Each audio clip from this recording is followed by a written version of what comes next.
Hi, loves. Grandma here. Black Beauty, Part 5, and the final part. That afternoon, Jerry made sure the collar and bridle fitted perfectly, and then Black Beauty was hitched to the cab. For the first few days, he found his new work very hard. He was not used to London, and the rush and noise of traffic worried him. But he soon found out he could trust Jerry, and that made things easier. Jerry was a fine man, as well as a fine driver. He had never used a whip on Black Beauty and gave him plenty of food and water, cleaned the stable well, and saw to it that Sunday was a day of rest for his horse as well as for himself. Jerry liked to make up little songs to sing to himself. One he was fond of was this: "Come, father and mother and sister and brother, come all of you, turn to and help one another." When he was driving his cab, Jerry was just as cheerful and kind. But he would never make Black Beauty go too fast just because someone was impatient. Sometimes if a passenger was anxious to get somewhere in a hurry and had a good reason, Jerry would say to Black Beauty, "Come on, my boy, we'll show them how we can get over the ground." And then they would go like the wind. On cold wintry days, Dolly would come to the cab, stand with some hot soup or pudding for her father. But at Christmas time, Jerry and his horse were kept so busy that there was scarcely ever time for them to stop for something to eat. One New Year's Eve, they had to take two men to a party at 9 o'clock. "Come back at 11, said one of the men.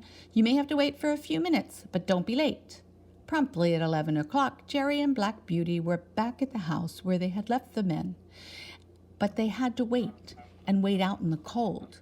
For 2 hours and a half they waited. By the time the passengers finally came out to the cab, Jerry was coughing, and Black Beauty's legs were so numb that he almost stumbled. But he managed to pull the carriage until the men were taken home, and he and Jerry were back in their stables. Jerry was coughing so hard he could hardly speak. Polly came out with the lantern. "Can I do something?" she asked anxiously. "Yes," said Jerry in a hoarse voice. "Give this poor creature something warm, and then make me some hot soup, please." Jerry took time for his usual rub-down and even went up to the hayloft for an extra bundle of straw for Black Beauty's bed. Polly brought a warm mash for the hungry and tired horse, and then she and Jerry went off to the house. The next morning it was Harry who came to clean the stables. Black Beauty wondered where Jerry was. At noon, Dolly came with Harry to give the horse his food and water. Dolly was crying, and from their talk, Black Beauty learned that Jerry was dangerously sick. Many days passed before he began to get better, and then the doctor said he was not strong enough to be a cab driver any longer. It was arranged that the Barker family should move to the country, where Jerry would have a good job as a coachman. This was very sad news for Black Beauty, though, for it meant he would be sold again. "I wish we could take you with us," whispered Polly, when she and the children came to say goodbye to the horse. She and Dolly put their faces close to his neck and kissed him. Harry said nothing, but stood there sadly, petting him. Black Beauty's next master, Nicholas Skinner, was a cab driver, but although different from Jerry Barker. There was never any rest for the horses, and Mr. Skinner was always ready to use the whip. Poor Black Beauty, he was so tired that he wished he could just drop dead, and one day his wish almost came true. Mr. Skinner had taken him to the railroad station to meet a train.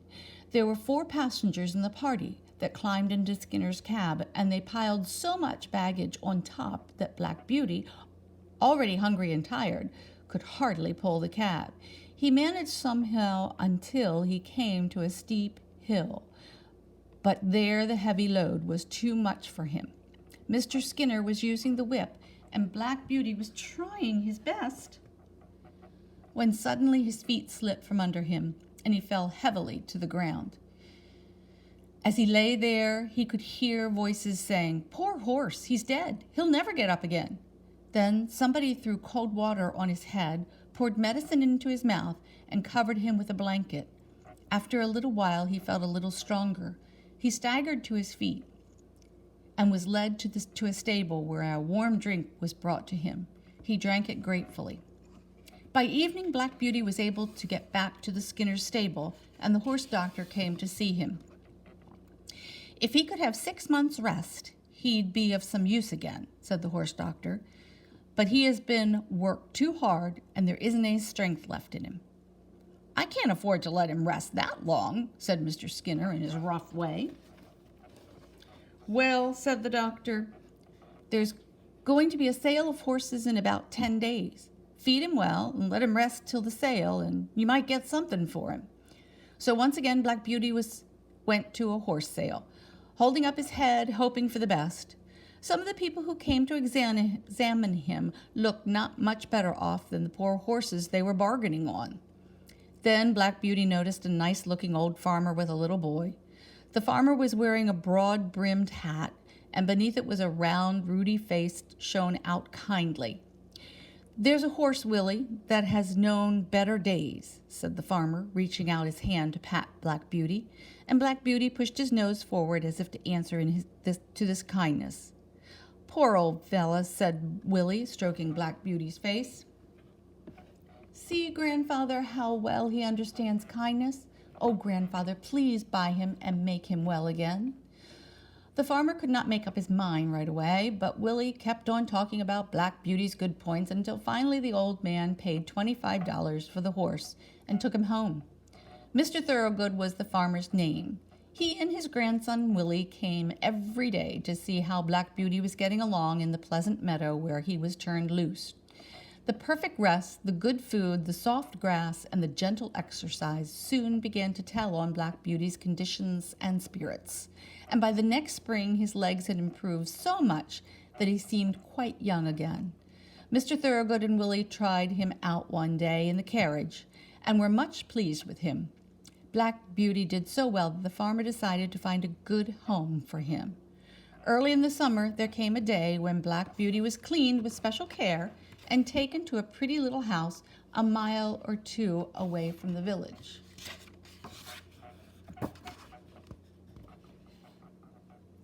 I hope you ladies will like him, said Mr. Thoroughgood. Oh, I hope so too, said Willie, because this would be such a good home for him, and I could come and see him often. Then 3 ladies came out to look at the horse. They decided to keep him on trial. If you don't like him, send him back to me, said Mr. Thoroughgood. Black Beauty was taken to a comfortable stable, fed, and left to himself. The next day, when the groom was cleaning his face, he said, "This is just like the star that Black Beauty had. I wonder where he is now." A little further on, he came to a small scar on the horse's neck. The groom looked surprised. He went over Black Beauty carefully, talking to himself.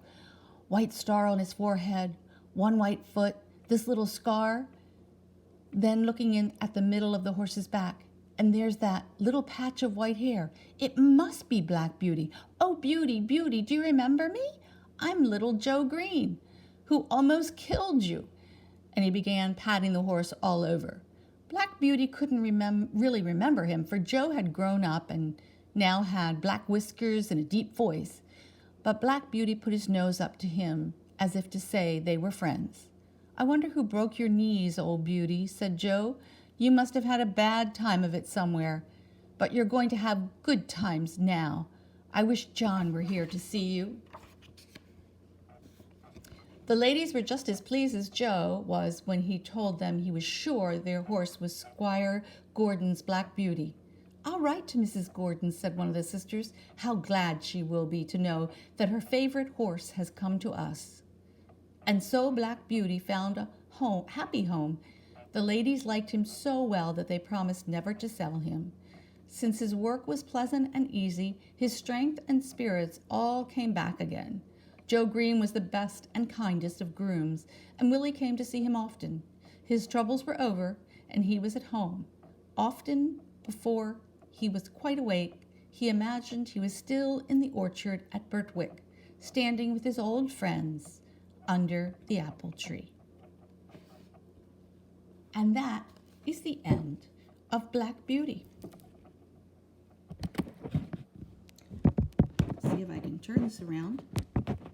I love you. Have a great day. I'll start another book in a little bit, but I also understand that there's apps out there that are giving free reading at this point too. One called, oh, I didn't write that one down. But look at them and I'll get back to you later. Love you. Have a great day. Grandma out.